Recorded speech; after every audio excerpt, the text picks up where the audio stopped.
राजस्थान में आज एआईसीसी की ओर से आयोजित किए गए राजभवन घेराव कार्यक्रम में कांग्रेस के पूर्व उप मुख्यमंत्री सचिन पायलट भी पहुंचे। लेकिन आज के कार्यक्रम में एक बात खास रही कि जहां 28 दिसंबर को हुए शहीद स्मारक के धरने पर नेता आपस में बातचीत करते हुए दिखाई नहीं दे रहे थे, तो आज हुए धरने में प्रदेश अध्यक्ष गोविंद सिंह डोटासरा और सचिन पायलट आपस में जमकर बातचीत करते हुए दिखाई दिए। न केवल गोविंद डोटासरा बल्कि सचिन पायलट, महेश जोशी और मंच पर मौजूद अन्य नेताओं से भी बात करते हुए दिखाई दिए।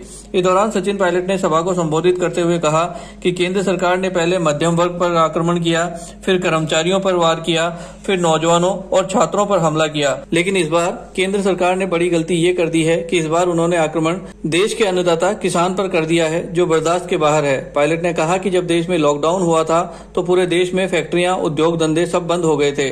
सिर्फ एक किसान था जिसने अपनी किसानी नहीं छोड़ी। किसानों ने अनाज पैदा किया। यही कारण है कि आज हम लॉकडाउन के बाद भी दुनिया के सामने खड़े हो सकते हैं, क्योंकि अनाज के दाम भरे हुए हैं। आज भाजपा किसानों को चेतावनी दे रही है। उनको अलगाववादी, नक्सलवादी, आतंकवादी कहा जा रहा है। वह किसान जो देश का पेट पालता है, उसकी अवमानना कांग्रेस पार्टी बर्दाश्त नहीं करेगी।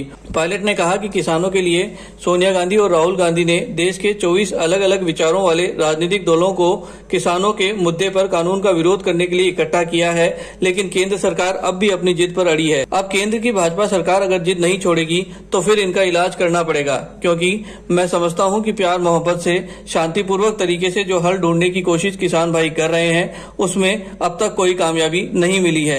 आने वाले समय में आम लोगों को और भी तीव्रता से इस आंदोलन को करना पड़ेगा। इस केंद्र की सरकार ने साथियों पहले आक्रमण किया, मध्यम वर्ग पर किया, कर्मचारियों पर किया, नौजवानों पर किया, छात्रों पर किया, लेकिन इस बार उन्होंने बहुत बड़ी गलती करी है। इस बार उन्होंने आक्रमण इस देश के अन्नदाता पर कर दिया, किसान पर कर दिया, और वो बर्दाश्त के बाहर है। कोरोना काल में लॉकडाउन हुआ पूरे देश में, सारी फैक्ट्रियां बंद, उद्योग बंद, दुकानें बंद, धंधे बंद। सिर्फ किसान ने अपनी किसानी को नहीं छोड़ा। किसानों ने अनाज पैदा किया। आज भंडार भरे हुए हैं। हम लोग ताकत से खड़े होकर दुनिया का सामना कर सकते हैं, क्योंकि हमारे किसानों ने मेहनत करना नहीं छोड़ा। आज उस किसान को चेतावनी दे रहे हैं, उनको अपशब्द बोल रहे हैं। मीडिया में प्रचलन हो रहा है, अलगाववादी हैं, माओवादी हैं, नक्सलवादी हैं, आतंकवादी हैं।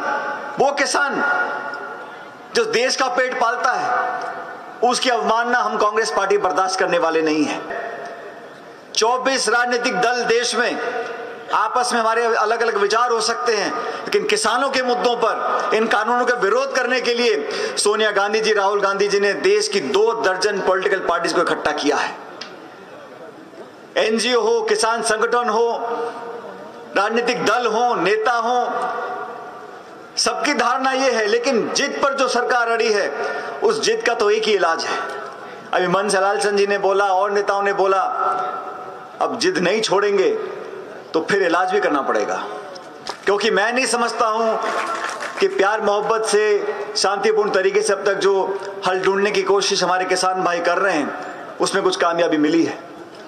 आने वाले समय में हम लोगों को और तीव्रता से इस आंदोलन को बढ़ाना पड़ेगा। जयपुर से ईटीवी भारत के लिए अजीत शेखावत।